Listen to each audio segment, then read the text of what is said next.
আসসালামু আলাইকুম ট্রেভার্স, নতুন আরও একটি তথ্যমূলক ভিডিওতে আপনাদের সবাইকে স্বাগতম। আশা করি সবাই ভালো আছেন। আজকে ভিডিওতে কিছু গুরুত্বপূর্ণ বিষয় আপনাদের মাঝে তুলে ধরার চেষ্টা করব। প্রথম যে বিষয়টা সেটা হচ্ছে বিএফএস গ্লোবাল থেকে একটা আপডেট পেয়েছি। আপডেটটা আমি বৃহস্পতিবারই পেয়েছিলাম, তো ভিডিও দিব করে হচ্ছে সময়টা চলে গেছে, যার জন্য আমি আন্তরিকভাবে দুঃখিত। তো বিএফএস গ্লোবাল থেকে বলা হয়েছে যে ভুক্তভোগীদের জন্য একটা আপডেট আসতে চলেছে খুব শীঘ্রই। সেই আপডেটে কি বলা হয়েছে সেটাই আপনাদের মাঝে তুলে ধরবো। আর কথা বলবো হচ্ছে 8 তারিখ যে মানববন্ধনটা করতে যাচ্ছেন সেখানে দুইটা দলে বিভক্ত হয়েছে। সেই দুইটা দল কেন বিভক্ত হয়েছে সেটাই আপনাদের মাঝে তুলে ধরার চেষ্টা করব। তো সম্পূর্ণ ভিডিও দেখবেন, না হলে কিন্তু কিছুই বুঝতে পারবেন না। তো যারা আমার চ্যানেল নতুন, প্লিজ চ্যানেলটা সাবস্ক্রাইব করে দেবেন, আর যারা ইতিমধ্যে করেছেন তাদেরকে অসংখ্য ধন্যবাদ।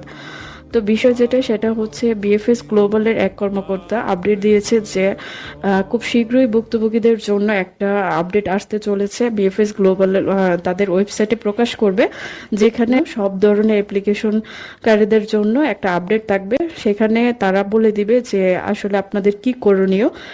এই মাসের ভিতরেই তারা একটা আপডেট দিবে সকল ভুক্তভোগীদের জন্য, যে আপনারা যে সমস্যা আছেন সেই সমস্যা অনুযায়ী তারা একটা আপডেট দিতে চলেছে। অর্থাৎ যারা অ্যাপয়েন্টমেন্ট ভুক্তভোগী আছেন, অথবা যারা স্ক্যান কপি ভুক্তভোগী আছেন, অথবা যারা রিটার্ন পাসপোর্ট পেয়েছেন, সকলের জন্যই হচ্ছে একটা আপডেট তারা দিতে চাচ্ছে।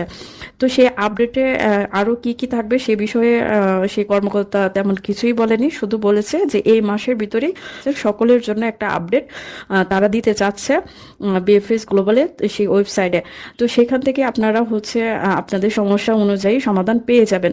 এখন কি ধরনের আপডেট আসতে চাচ্ছে, বা কি পরিবর্তন হবে, বা কি তারা কোন দেওয়াল আবার নতুন করে তৈরি করবে সে বিষয়ে এখনো কোনো কিছু জানা যায়নি।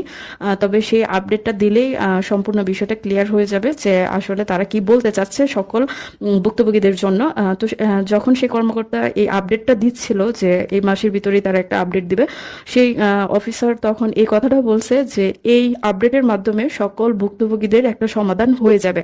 তারা কিভাবে সমাধান করবে এটা তো হচ্ছে ইটালি এম্বাসি ভালো জানে, কারণ প্রতিটা আপডেট কিন্তু ইটালি এম্বাসি বিএফএস গ্লোবালের মাধ্যমে দিয়ে থাকে। তো প্রথমে সিদ্ধান্তটা হচ্ছে ইটালি এম্বাসি নেয়, তারপরে হচ্ছে বিএফএস গ্লোবালের মাধ্যমে সেটা প্রচার করে। তো সেই পর্যন্ত অবশ্যই অপেক্ষা করতে হবে যে তারা কি আপডেট আনতে চাচ্ছে, বা কি পরিবর্তন নিয়ে আসতে চাচ্ছে, বা কিভাবে তারা সমাধান দিবে এই 60,000 ভুক্তভোগীকে। তো এটাই হচ্ছে আপডেট বিএফএস গ্লোবাল থেকে। আর কথা বলবো হচ্ছে 8 তারিখ যে আপনারা শান্তিপূর্ণ মানববন্ধনটা করতে চাচ্ছেন, সেখানে দুইটা দল বিভক্ত হয়েছে।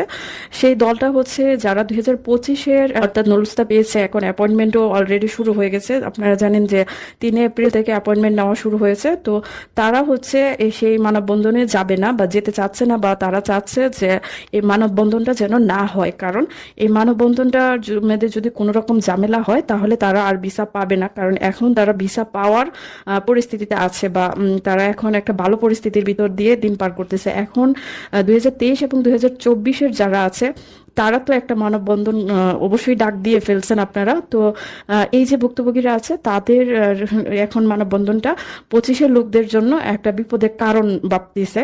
তো যার কারণে 25-এর লোক যারা আছে তারা চাচ্ছে মানববন্ধনটা না হোক, আর 23 এবং 24-এর যারা আছে তারা চাচ্ছে যে মানববন্ধনটা হোক।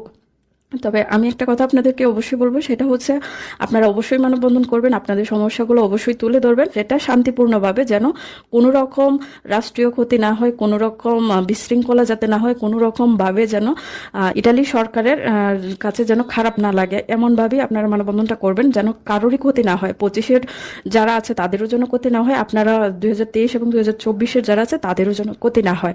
আপনারা আপনাদের সমস্যাগুলো অবশ্যই তুলে ধরবেন, সেটা শান্তিপূর্ণভাবে। তো এই যে দুইটা দল বিভক্ত হয়েছে, এটার কারণ হচ্ছে একদল ইউটিউবার যা বলতেছে যে এটার পক্ষে, একদল ইউটিউবার বলতেছে এটার বিপক্ষে। এখন যারা মাঝখানে আছে তারা কি করবে?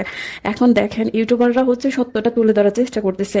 ইউটিউবাররা হচ্ছে আপনাদেরকে সতর্ক করতেছে যে এরকম বিপদও হতে পারে, আবার এরকম লাভও হতে পারে। আপনারা কাউকে দোষারোপ করবেন না, যে যেটা বলে সে সেই জায়গা থেকে বিবেচনা করেই বলে।